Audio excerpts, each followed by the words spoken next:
Hello and welcome everybody. And, thanks for sort of joining us this evening for this first in the series of a series of webinars about the Urban Fellows Program.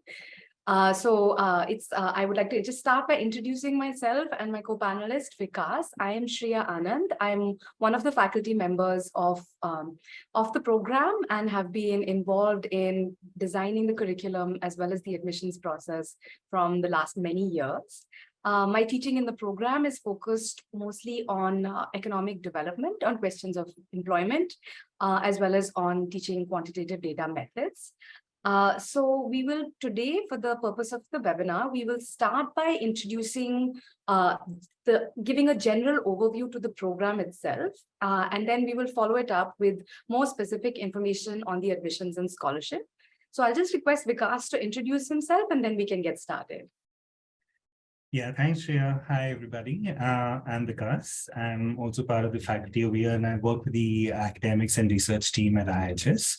Part of my teaching is around education as well as communications. And if you're in the program, that's where you'll see me. So glad you guys could make it to this, and hopefully we'll have a fruitful conversation. To you. Yeah, so thanks. What we'll do is we will try to keep our inputs a little shorter and keep enough time for question and answer at the end. So please do feel free to use the Q&A box if you have any questions, or if you would like us to go slower or repeat any of the information that you feel like you might have missed. Feel free to just pop it into the Q&A box. Thanks again for being here. So just to get us started off, I think many of you will probably know a bit about IIHS, which is an institution that is focused on urban practice. It works across a range of different urban issues. We work on research, on practice, as well as, of course, teach. And the Urban Fellows Program is IIHS's flagship teaching program. It is a 9-month interdisciplinary taught fellowship program. It is fully residential and taught out of our Bangalore City campus. So unlike a lot of professional fellowships, this is more of a teaching-based fellowship. We invite a class of around 50 to 60 fellows to come into the program, and it is a growing program. And they work with us through a period of 9 months, which incorporates a lot of different theoretical entry points into the urban, but also a lot of field-based learning. So that is something which is really at the heart of this program, the fact that we are setting up a new generation of urban practitioners that can operate in interdisciplinary ways and can really be equipped to deal with the complexity of challenges that India's cities are currently facing. So the way the program goes is that there is a taught component, which is a classroom-based component. There is a very substantial field-based component through the practica, through projects, through internships. And then at the end of the program, there is what we call a practice term, which has a series of choices, which I will talk about in greater detail as we go through. But just stepping back a little bit and talking a little bit more about the rationale for why we started a program like this. It is a program that is quite different from the way urban planning is currently taught in the country. It is a program, as we call it, in interdisciplinary urban practice. And this came from a lot of the work that we've been doing, over several years in the Indian context, in Indian cities, engaging with, state governments, central governments, city governments, working on research projects, and really discovering that the nature of problems and challenges that our Indian cities face are really in the nature of, as people call it, wicked problems and really complex problems. And what is really needed to solve those is not only a sort of lack of technical skills or expertise, as often people say that we don't have the skills, but the reality is we do actually have a lot of skills in narrow disciplinary buckets. So you have an excellent set of engineers, planners, technical folks, but what's really lacking, according to us, is what we call system integrators. It's really people who can actually work at the interface of these different disciplinary boundaries, right? Somebody who can understand maybe a financial or an economic problem, but but can also hold it together with a social identity, like frame it in a way of understanding it as a lens, through a lens of social identity, or the ecological or the environmental dimension, right? So, and a lot of these problems are really interlinked. And what we really need through our education system is to build a new generation of urban system integrators, what we call them. So at the end of the fellowship, what we are hoping to do is, we're not going to, suppose you're coming in from a particular disciplinary background, say you're coming in from a legal disciplinary background, we're not going to turn a lawyer into, say, a humanities person, right? That's really not the point. But the point is for you to be able to work in teams with people who have those different backgrounds, to be able to know how to leverage the information held by, say, a humanities person or a legal person or a communications person, to be able to solve a larger problem. So to really work in interdisciplinary teams. The way that we actually do this, I'll talk a little bit now about the structure of our curriculum. The first 3 months will be spent on what we call a commons term. And the commons term is really, it goes across many different layers and many different disciplinary entry points. But together, we work together over the 3 to 4 months of the commons term and really build a shared vocabulary of the urban, right? And this includes, looking at the environment, it includes looking at social identity, it includes looking at the economy, it includes looking at governance, at institutions, and at many, many different aspects that we think constitute the urban. And we really together build a shared vocabulary and a set of conceptual terms that we argue are really important in order to understand contemporary Indian urbanization. So that's the first part, the commons term. The second part is the electives term, where fellows who are in the program will have a lot more choice to shape their own journeys. So the elective term, we have, a range of different kinds of courses. We have courses which are more, say, practice and policy oriented. We have courses which are more theoretically oriented, and we have courses which are more methodologically oriented. So we have, a different mix of courses that are offered over the elective term, and fellows have the freedom to choose, pick and choose, and, make their own sort of journey through that elective term. That's the next 2 to 3 months. And then we have a final 2-month practice term. And within the practice term, fellows will have a set of 3 alternatives. The first one is to step outside of IIHS and undertake a professional internship with, an organization that is working on related issues. In the past years, we have, facilitated the process of fellows securing internships with a wide range of organizations that, span across, say, academic think tanks, research institutions like research centers and universities, private consulting firms, NGOs, civil society organizations, worker groups, planning organizations, design firms. Some people have gone into independent practice. So it's really a very wide-ranging set of institutions that our fellows have interned at in the past. As you're aware, this program is already 7 years old. And so many of, our fellows are alumni who have worked at several of these institutions in the past. So within the practice term, the first option is the internship track. The second option is actually joining a live project that is ongoing within IIHS. So this could be either a research or a practice project or an institutional project. And often these have, real world clients. We would be working to tight deadlines. As a fellow, you could join that as a member of the project team and work with us for those 2 months. And then the third alternative for those who are on a more academic track or more academically inclined is to do an independent dissertation. So that would involve finding a faculty mentor inside the institution and actually taking the time to develop a full dissertation in that practice term. So those are the 3 sort of options in the practice term. So you have the 3 terms, we have the commons, then we have the electives, and then we have the practice term.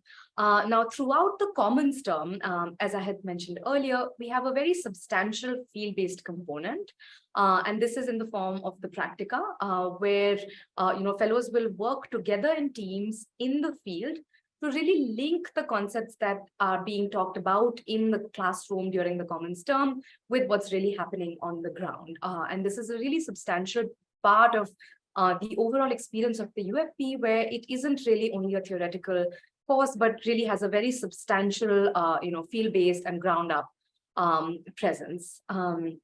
So that's really the overall framework of the curriculum. I'll just pause for a moment here and see if anyone has any questions. If not, I will keep going with a little bit more information on the course itself.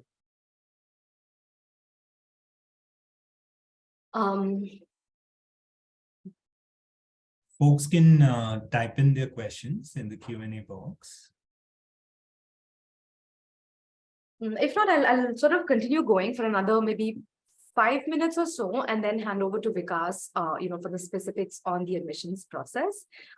So I think what is, sort of important as a next step is if you are, really interested in the program, you would have had a chance to look at our website, where a lot of these basic questions about curriculum structure, about, say, for example, past internships, past projects, past practica projects, and so on.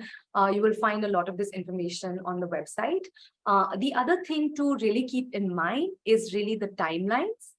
And the important dates. So we have launched our admissions. We have sort of opened up to applications. We are currently open to applications, to receiving applications, but our deadline for receiving applications is the 24th of April. And we always have, a big sort of last minute rush for these applications. And so I would really strongly encourage all of you who are seriously interested in the program to start early and to apply early and not wait until the very last minute. So the application form, and Vikas will talk about this, in a little bit more detail, has a number of questions, and it would be good to start familiarizing yourself with that, and to start, allocating some time to fill in those responses for the application. So the important dates to keep in mind: 24th April as the deadline for receiving applications. Another component that I want to talk about before we go into the details on the admissions as well as the scholarships is really about who can apply and what we are looking for, in our classroom, right? And the two principles based on which we actually, very carefully go through applications and select people for the class is really the principle of disciplinary diversity as well as diversity of socioeconomic backgrounds.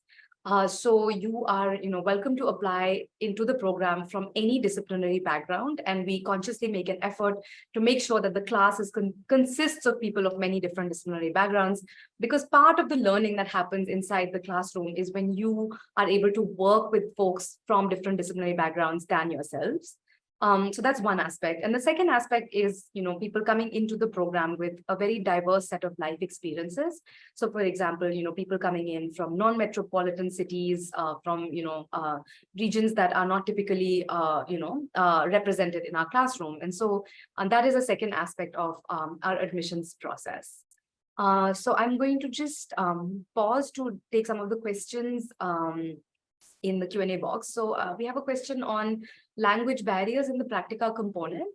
So, as I was talking about, the diversity in the classroom, we typically tend to have, people in the class from, all over the country. And what we do is we actually create mixed groups for the purpose of the practica course itself. And your group will be mixed not only in terms of your disciplinary backgrounds, but it will also be mixed in terms of your language ability. So, some folks who might have Kannada, who might have Tamil, who might have Malayalam, who might have some of the cities which really help you navigate Bangalore. And of course, Bangalore, again, in many cases, you can also manage with Hindi. So we also mix up the practica groups around this question of language, as well as around this question of discipline.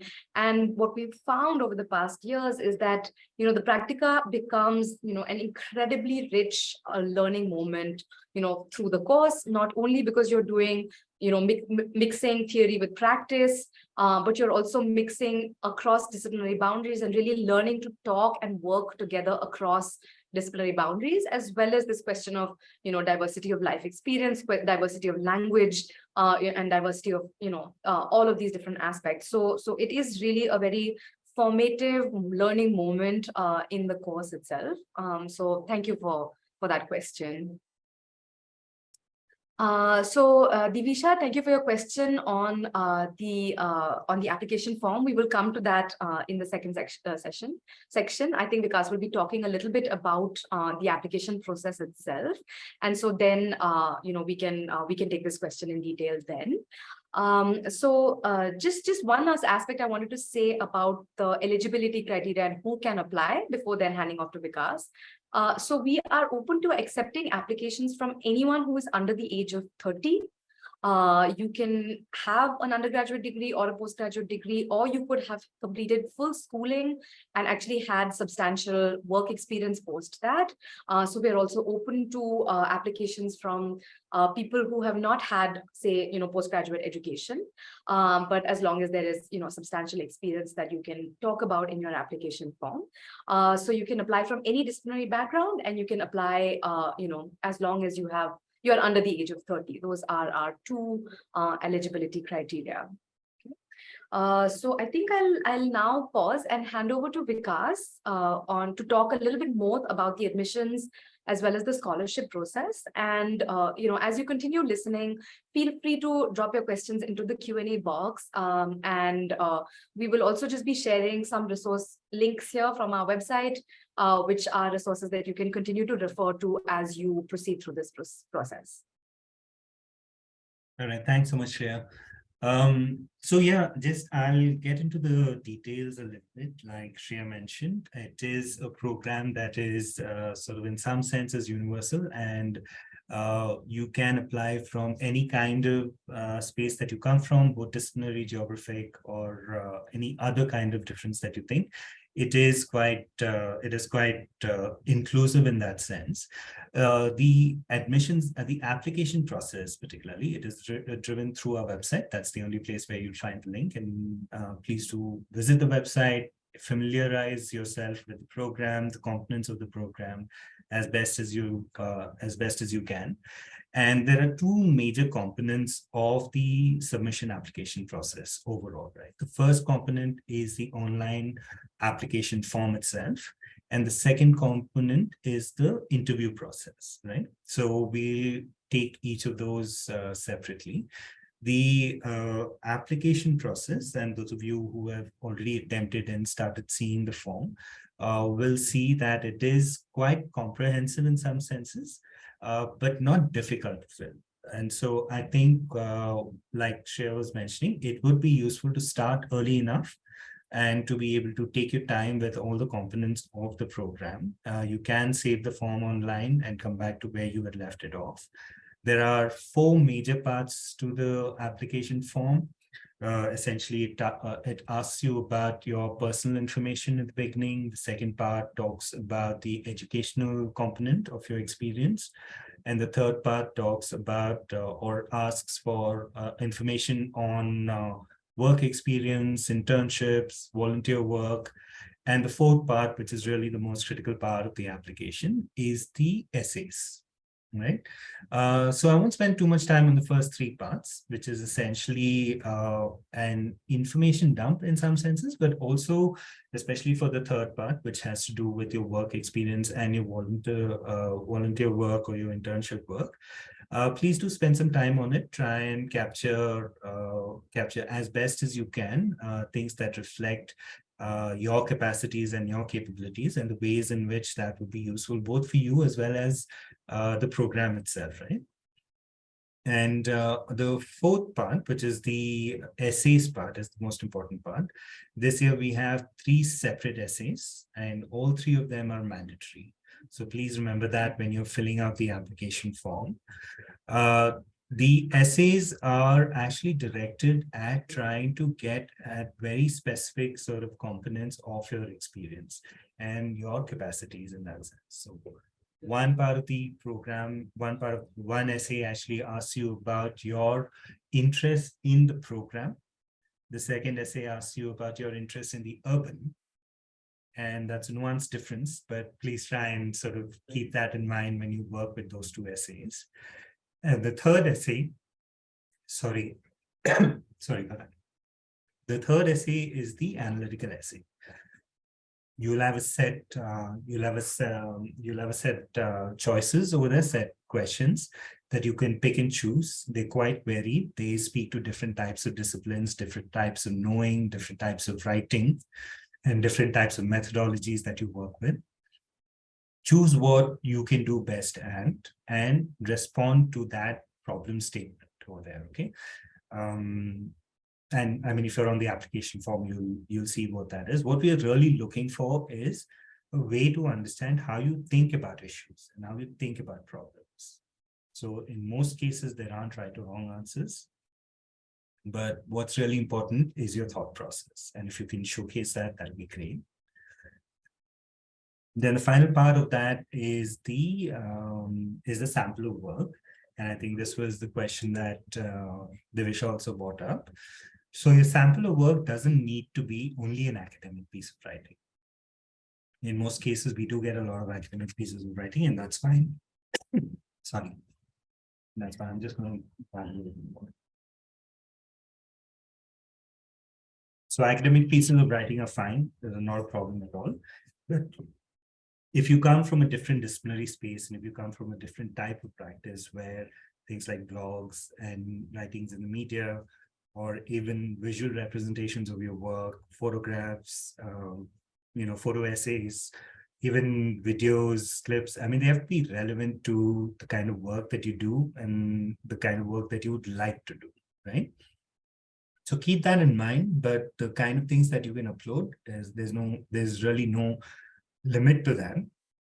The one thing I'll say though, there are a few things that we would request that you not upload. Well, things like CVs and certificates. While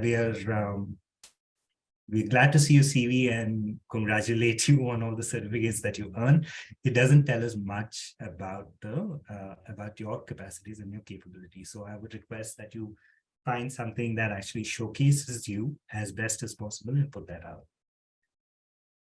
Now that's at the end of the application form also, there'll be a box that will allow you to say a little bit more than has been captured in the application form. That's a great place to tell us something more about yourself that we haven't actually put as a question. Put a question to, right? So use that box as best as you see fit. Tell us a little more. And 1 second.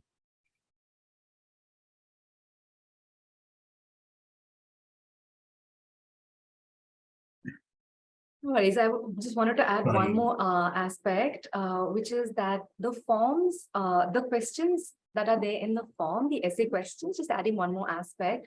We are, we're willing to accept those that are written in any Indian language. And we sort of find a way to assess and evaluate your application. So on the question of, language itself, I mean, it came up in the context of the practica. That's one aspect of the language question. The other aspect is, just the language, language that the program is taught in is English. But having said that, we do have learners that have different levels of proficiency or comfort levels with English, and we're willing to, through the program, accept your application form in English, in other Indian languages, but also, through the course of your evaluations and assessment, if you're applying, submitting essays in other Indian languages, we make the best possible attempt to be able to evaluate those in other Indian languages. But we do require that you have a basic working language knowledge of English so that you can follow, what's going on in classes. That's just wanted to add that. Thanks, Shiv. So yeah, that's pretty much the application form, right? And that's the first step. What happens post the application form once you submitted it? It goes through a review process, and we end up we come up with a short list of folks that we want to interview. Right? That varies over the years. It depends on the total number of applications, but in a sense, and Shreya, correct me if I'm wrong, we interview about 170 potential fellows at this stage. And what will happen then is our team on the administration side will reach out to you. We'll try and set up a conversation with you. You will speak with a panel which mostly consists of folks within the building. It is your faculty, folks you will spend the rest of the 9 months with, 7 months with, sorry, 9 months, depending on whether or not you take projects or internships. And it is again meant to be like the application form, really a way for us to get to know you better, as opposed to being something that at least what I'm trying to get at is don't be worried about an assessment structure per se. It is not meant to be intimidating. So that those conversations usually are about 20 to 30 minutes with a panel of 2 or 3 faculty in the room. And we try and connect online with, post-COVID, Zoom has been the best option for us at the moment.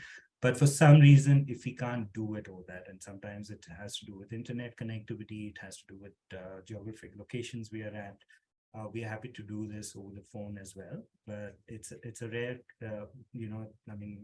it's in cases where there is really no way out. So the interview is the space where we get to know you better, you get to know us better and the program better as well. And following the interview, there is another cut. And that is where the final class list, potential class list, as well as wait list is that comes about. And then we will offer the how do I put it, offer letters that go out depending on acceptances, depending on time, depending on folks, because it is a bit of a process. Folks who start the application get to the point and something else happens in their life, and at some point decide maybe to want to pursue it, and all of that is fine. And it's usually at that stage where we get caught up on these kind of things.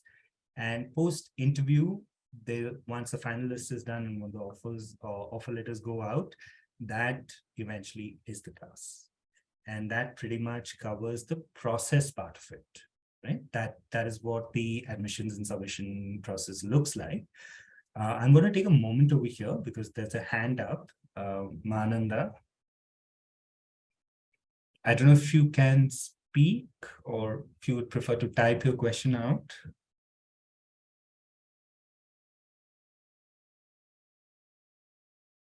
Yes, please go ahead, Mahananda. I think you're on mute though. Yes.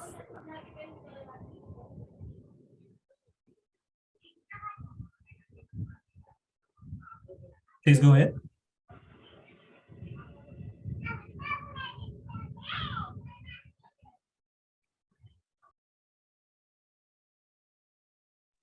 No, sir. Thank you.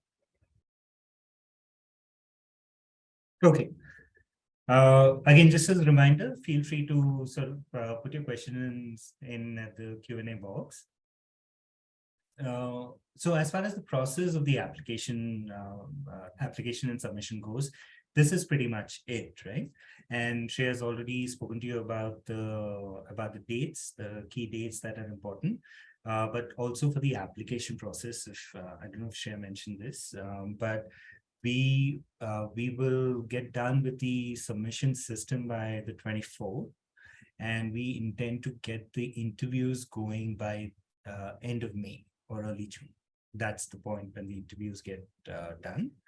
And following that, another set of reviews. And then by end June, early July, we should be able to get a clear sense of what the class looks like and what the new cohort looks like, and whether or not you would be willing to come to Bangalore and work with us. So that's as far as the dates goes. And we can spend a little bit of time over here talking a little bit about fees and scholarships. If there aren't any pertinent questions or any questions that are coming up at the moment.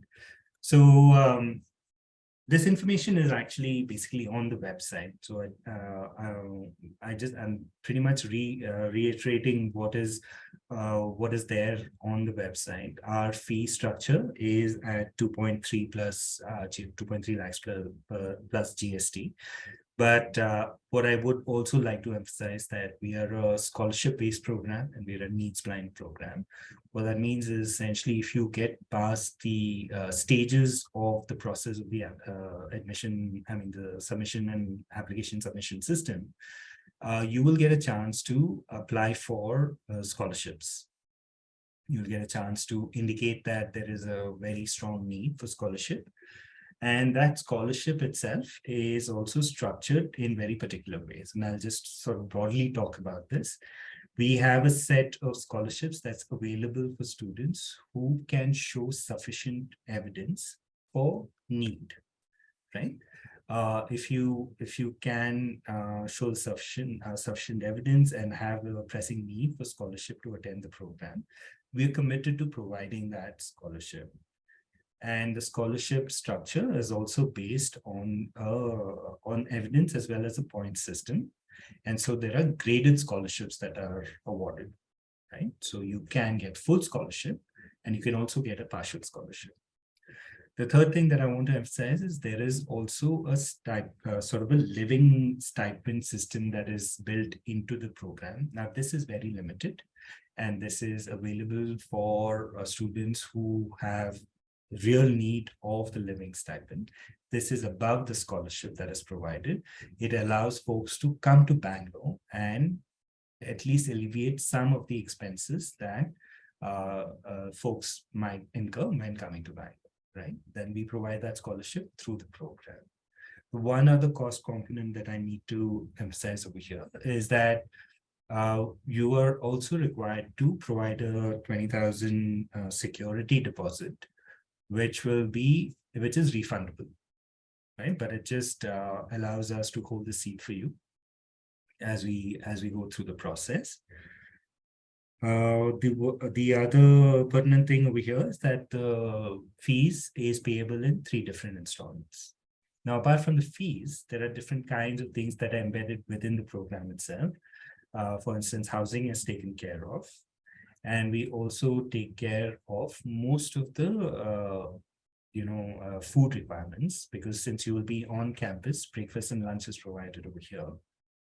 Dinner in most cases is provided in conjunction with the housing service.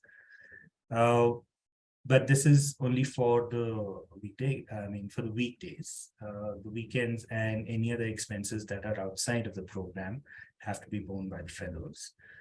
We also have a transport system that is put in place that allows fellows to come from their living accommodation to the campus, right? So these are broadly the services and things that are included in the scholarships. Things like exposure visits, practical work, field work that are program related are also covered through the under the fee structure. So I'll stop there again a little bit. Any questions about that? Anything you'd like to talk about?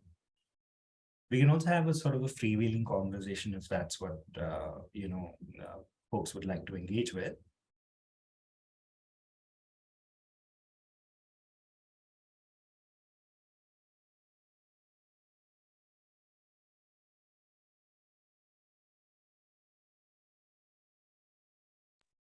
Can we have a show of hands? Has everybody here actually had a chance to look at the UFP website and the form, the application form? We could just have a quick show of hands. I think Kripa also has a question. Does Kripa have a question, or is it a show of hands in response to this question? All right. I think Kripa has a question. Yes. Please go ahead, Kripa. Yeah. Can you hear me? Yes, please go ahead. Yeah, I just had a question about, so you mentioned that it's under the scholarships that you get the food coverage and the housing and everything, or is it included in the fees? Sorry, I was mute. It is included in the fees. Everybody gets housing and food coverage. Scholarships are a different process. Okay, so the weekends is the only thing fellows would have to cover. The rest of the thing is, yeah. And the transport fee is also covered. Yes, there isn't a fee per se. We have a transport arranged in some senses. Right. Okay, thank you.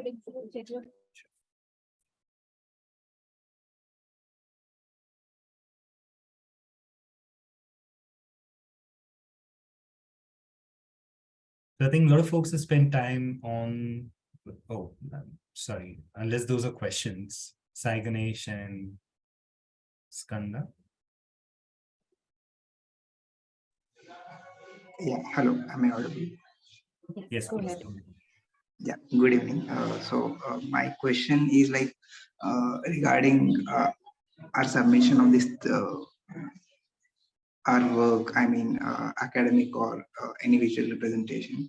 So, can we submit one unpublished work? Like, I thought of writing an article, I have written that, but I did not publish it. I mean, so that can we submit that kind of thing? Yeah, you can. I would suggest. I mean, if you think that that is the best representation of who you are and what you'd like for us to know about you through that work, then I would say it's fine. Shreya, if you want to concur or. Yes, happy to come in. Absolutely, I think many times we have people who might have unpublished work as their submission, and that's not an issue at all. I think, sometimes it might be something you submitted as part of one of your classes. Sometimes it might be a report that you might have worked on as part of your internship or your work experience. For some people, it is a design thesis. We've even had people who've submitted, coding things.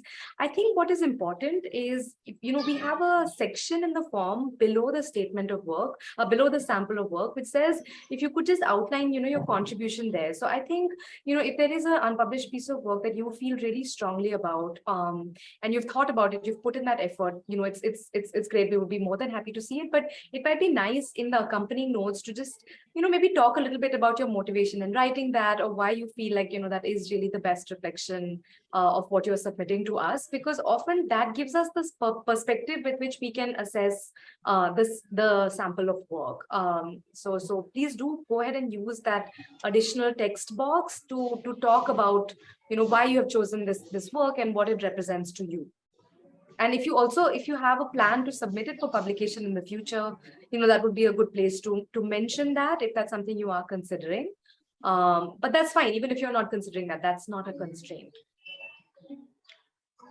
Okay, like just a small follow-up. It doesn't need to be.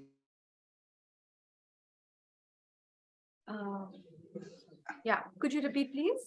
Yeah, I was saying that it doesn't need to be regarding urban or urban related thing, right? Or else it need to be. So I think overall through the overall application, right? Not only this question, but all the questions that we ask you, we are really trying to understand your motivation to come to the Urban Fellows program, and your motivation to, why you are curious about urban issues, why you think you want to spend, a year researching or working on the urban. And of course, for many people, the sample of work might not be urban. It's something that you've already done.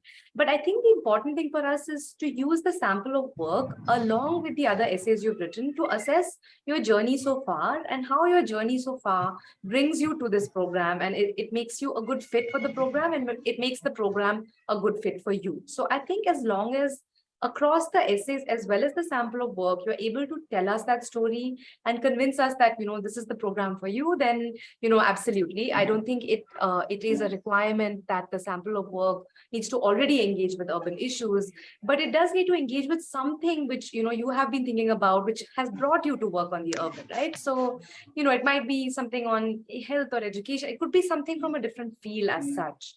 But there's something in your essays which you might talk about, saying that, I did this, I thought about this, I worked on this, and therefore it now leads me to want to apply for this Urban Fellows program. So I think that's really the overall thing. And, we do look at your sample of work together with the other essays, and, we look at the whole story that the entire application form together is telling us. I hope that helps. Hi, I'm Skand. Hi, Shreya, and hi, Vikas. Thank you for your presentation. I just had a small question, and I'm curious about more about the practicality of the fellowship. So I'm coming from an academic sphere, purely in social sciences. So, and I'm interested. So it's what I'm trying to do is trying to skip out of this academic space now, and wanna I want to have some hands-on experience about the things that I want to research later, probably. So even though that I think, Shay, you did explain about the practice of the fellowship, I'm just curious how really the practical experience do we get? I mean, I did understand that there's academic sphere that you can choose to the specialization, but when you intern with organizations, do you get a chance to go on the ground with communities and work with them? Thanks. Yes, I can answer that. Thank you for your question. I think that's something that I'm sure might be on a lot of people's minds as well. And so we have a lot of people, like yourselves, Khan, who come to the program because they feel like they've had, a very academic or theoretical experience, and that they want to know how those ideas even translate onto the ground, or actually to have, bottom up field experience. And in fact, not the last year, but the 2 years previous, thanks to the pandemic, I think, a lot of educational experiences and a lot of students went through a moment where, they were not able to be in the field, even when they were in sort of programs which have field-based components. But coming back to your question and to how the Urban Fellows program is designed, one of the, it is a program which is very strongly designed around the notion of urban practice, which basically to us means that you cannot practice in urban areas unless you actually understand what really happens in our cities. And that is often not adequately, possible to explain through theoretical concepts. Often the theoretical concepts themselves come from contexts or have been developed in contexts that are not our own, right? And often do not apply to, the real world messy situation we see as part of cities. So it isn't just the practica that is, a component which holds the field, but rather our entire program is designed around the integration of theory and practice. So while you might have a certain sort of set of concepts which are introduced in the commons term, those concepts are only as good as long as they hold up in your practica, and your practica work also kind of constantly references between, the commons terms. And not only the practica, but we also have, what we call the integrative case, which is, we pick up a case from the city of Bangalore, which is, a real case, like, for example, the question of lakes in Bangalore, right? How polluted our lakes are, and, how I think many of you who might have read about Bangalore might have this very popular image of this lake which froths over, every so often. So what is it? What is the conjunction of institutional forces, economic forces, planning, ecology and environment that have led to this problem? And how do you actually diagnose this through the sort of concepts that we teach in the classroom? So we have the practica, we have the integrated case, and then we also have what we call immersion visits or field visits, where we actually go outside of Bangalore and we go to other urban centers in India. And we have 2 of those over the course of the program, where again we are sort of diagnosing and spending time in the field and really understanding what actually goes on. So what we've had in the past is, we've had a lot of people who've come in from, sort of more academic and theory backgrounds and have really used the program to shift direction, not just to shift, but to really get into the field. And, these are the components which are, part of the curriculum, the practica, the field visits, the integrative case, but then you also have the internship. And the internship, again, is, a very, very varied, set of experiences. So for many people, they'll work with organizations which are really ground up. And so it really, of course, it really depends on how you want to put your experience together. And there are many different ways.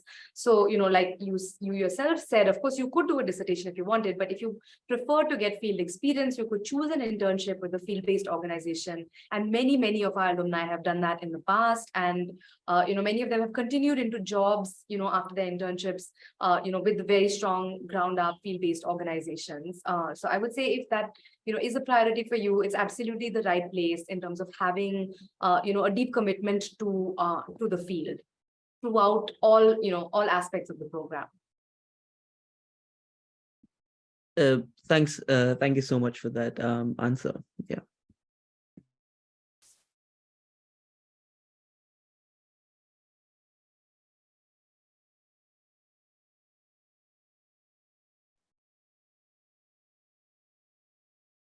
Did we have any other hands up? Or again, yeah, Kripa, I see. And, others, if you feel like, feel free to put your questions into the Q&A box. But we can take Kripa's question.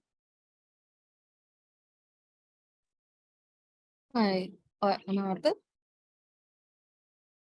Yeah, I think my question is not exactly about the logistics, but like I'm a little worried about how the sample of work is evaluated because I'm an undergraduate student and the people who'd be applying would be coming from different levels of experience. So I think I'm kind of trying to understand how I would be evaluated compared to, say, professionals. Yeah. Yeah, absolutely. So I think, Kripa, I mean, I hear your concern, and like I said, we are open, we have an open intake of people. We've had people who've come in, into the program after undergraduate degrees as well. So I would, encourage you to apply. I think the main thing, for us through the application form is really understanding your motivation and your commitment and your desire to work on urban problems. And I think if, through your undergraduate degree, you've had either a set of, coursework or a set of experiences, through either an internship or through volunteering experience or through, anything that has happened to you in your life, not just in your undergraduate degree, that really makes you motivated for applying. I think the important thing is to bring that out through all of your essays. The sample of work, I mean, I think all of the essays as well as the sample of work are really judged on their own merit. We are often comparing samples of work across disciplinary buckets. So, you can't directly compare, an essay from somebody from a social sciences background with, say, an architecture or a design portfolio, say with somebody, who comes from an engineering background. So I would say, I would worry less about how you're compared with other candidates because, we have ways of doing that so that it's fair to the applicant in question. But I think the thing to do is really to present to us, a case for why you're really motivated to come to the program and to share whatever sample of work you think, best represents your best effort, that you have put in, whether it is something you've done for one of your classes or something you've done outside of your coursework. So that's what I would encourage you to do. And just showcase to us, what is the reason why you want to be here. That helps. Thank you.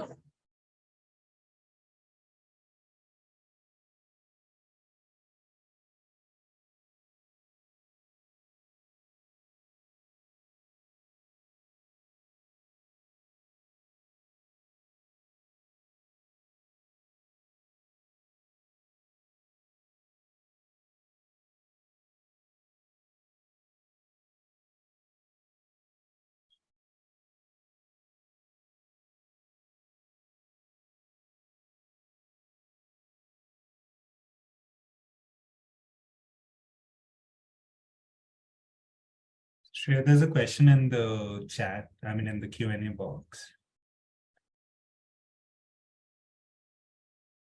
Yes, that's a really excellent question, and thanks for sharing that.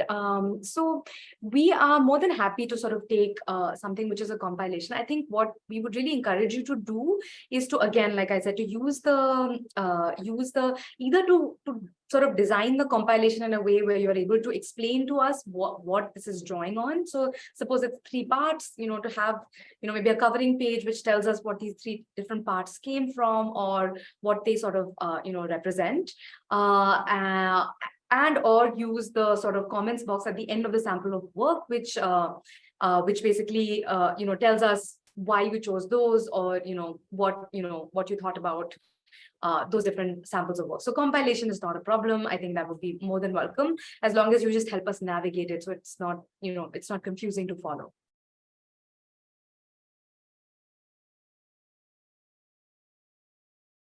We have another question on, the problem statement essay, and do we really have to cite sources? So I think what's important in this is, maybe if you are sort of referring to, a really well-known kind of body of work or a thing, it might be okay to refer to it in really short form, maybe in brackets, because the thing is, this is not really an academic essay. So we're not really looking for, academic style citations or references. And also it is a really short space. It's 200 or 300 words. So, you don't want to spend a lot of time on referencing. But, having said that, for example, if you're referring to something very iconic, like say, Amartya Sen's development is freedom, for example, and you're using a phrase, from a body of work like that, I wouldn't, we wouldn't mind if you just put in short brackets Sen, but, please don't imagine this as an academic essay where you actually have to cite or you have to, you have to sort of follow full sort of referencing guidelines. I will just, take this moment to also just reflect on the general question of borrowing for the purpose of writing, borrowing or, borrowing from other works in the process of writing this essay. So, we really do emphasize that these essays are your own original work and your own original thinking. We do sort of, run some of these essays through, say, Turnitin or, reference like checking software like that plagiarism checking software. And we strongly encourage that, the essays are used as a way to showcase the way you would think about this problem. And, like Vikas said in the beginning, there's no right or wrong answer in any of these. These are all very open-ended statements. And I think the idea is for you to use them to show us how you would think about or how you would approach a problem like this. So we really strongly encourage you to use it as a way to showcase your own original thinking as far as possible. Can I just come in over here for very quickly, just to also emphasize that please do remember that the essays are mandatory, right? So the submission is not complete till all the mandatory parts are done. So it's a little bit of a technical thing, and we've had responses or we've had queries about why am I not able to finish the form, or has my form gone through, has my submission gone through? And when we check at the back end, more often than not, it is essentially simply because some part of the mandatory requirements have not been met. And I just want to emphasize that all the essays are mandatory this year. So do fill out all three of those. The sample of work is mandatory. And once you're done, you'll actually get a thank you screen and an email. So till that happens, your submission is not done. Just keep that in mind. There's also one question over here, which is, what is the certificate which will be provided at the end? Is that a PG diploma? So no, it is not a PG diploma. This is a certificate program, but it is not recognized, like it's not a degree or a PG diploma in that sense. So we just want to be clear about that.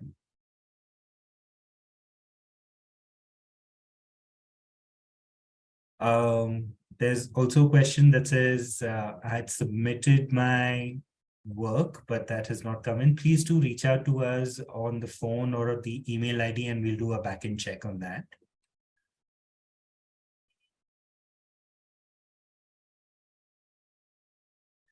Can the sample of work be a compilation or that we just responded to? Can the sample of work be a published book review written on Urban?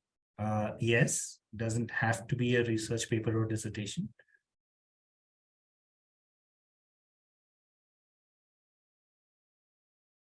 Yeah. I think we've covered the questions that are there right now, right? Is there anything I'm missing? I think we have a hand up, Shaheen.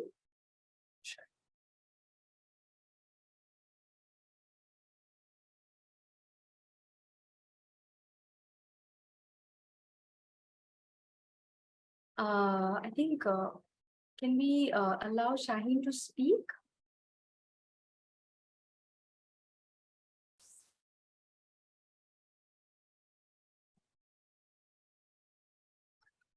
Hello, ma'am. Yes, please go ahead, Shaheen. Okay, so my question is regarding the sample work. I just want to know the expectations, like it should be more on urban related, or it can be in any other area such as education or any achievement, something. Yes, absolutely, Shaheen. I don't think we're looking for you to have already had, any experience with the urban.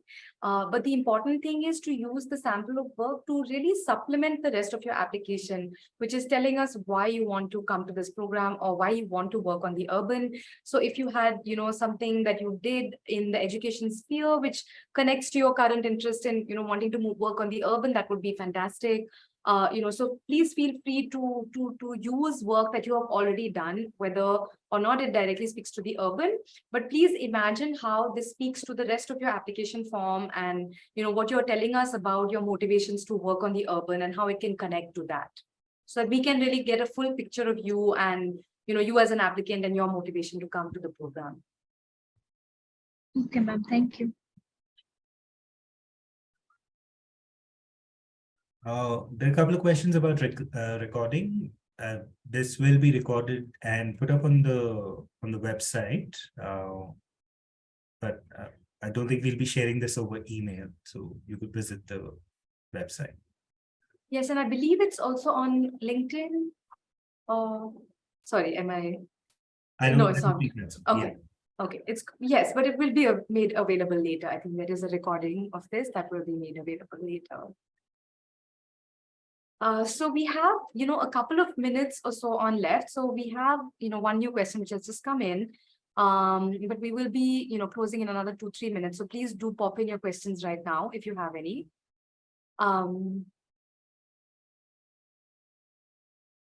Post related to this particular theme. So if, let me see if I've understood you correctly. I think you are really keen in exploring machine learning, or are you keen in exploring something which brings together urban planning and machine learning? So if I've understood you correctly, if it is the latter, so as part of the course, we do have, a few introductory courses in the commons on, data analysis and so on. And then we do have some elective courses on more advanced sort of data and analytics methods. But machine learning is not one of the topics that is covered because, it is quite specialized, and a lot of the class does not really, come from a background where they would be interested in exploring or learning or doing machine learning as part of the program. Having said that, we do have a team at IIHS, which is the Urban Informatics Lab, which I also co-anchor, where we do a lot of work with machine learning. And so if you were really interested, you could attend some of the, maybe short courses which we offer for retail audiences on methods. But also you could do a project with us in the practice term where you could be exposed to some of these methods, where you could learn some of that. So I would say if your primary interest is on machine learning, this might not be the best fit. But if it's something that you are willing to explore along with other dimensions, this is a good space where, using machine learning for urban problems does take place, and you might have a way of exploring that through the practice term. I hope that answers your question.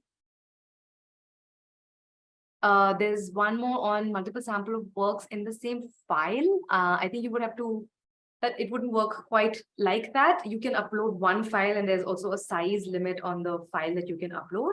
So you would have to create one file. If you're taking inputs from multiple sample of works, you would have to create one file and ideally have, a narrative page at the beginning, which explains to us what you're submitting, and then upload it as one file.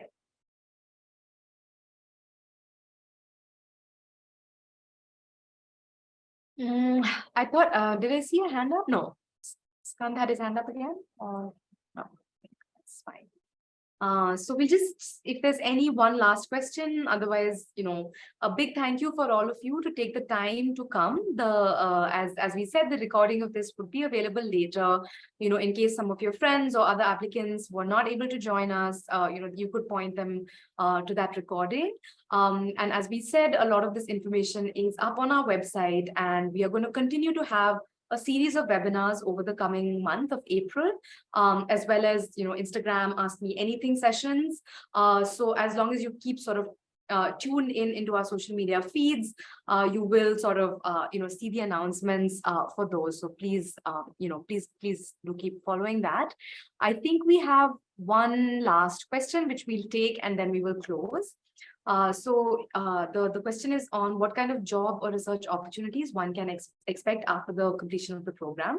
So thank you for that question. We do actually have our fellows going into a very wide range of career trajectories and career profiles after the program. So we have one sort of folks who go into slightly more academically oriented or research oriented jobs, which might be at research centers or universities or think tanks, or even going in for further higher education, higher studies, either PhDs or master's degrees. That is one track. Then we also have another track, which is, more going into, more ground up or field-based organizations, NGOs, CSOs, worker groups, trade organizations, and so on. We have another section which is going into private practice through either private consulting firms, or say planning and design consulting firms, architecture practices. We have a lot of people who also go into independent practice. We've had people who started up their own enterprise after they've left here, or have independent photography or media careers, or journalism, have gone into journalism, especially around the urban. So it is a very wide and diverse set of journeys. We also have people who've gone into government organizations. We have people who've sat for their IIHS entrance exams. So it is really quite diverse, and there is a sort of quite a prominent list of institutions that work on urban and very broadly urban related fields, who have hired people from our program. So it is just really a very, very diverse and mixed bag. I just want to quickly add over here that we in some of the upcoming interactions on webinars and Insta Live, we'll actually have our alumni speaking. And so that's a great place to come and chat with folks who've been through the program, and also to understand the trajectories, just going back to the current question, to understand how the trajectories pan out for a lot of the folks and a lot of the cohorts that have been through the thing. So please, like Shreya mentioned, be tuned into that sequence of things. So thank you very much for joining us, and all the best. If you can take away one message from today, it is please apply early. Yeah. And thank you for your interest, and we hope to see you on the other side of the application form. Thanks, folks. Thank you. Bye.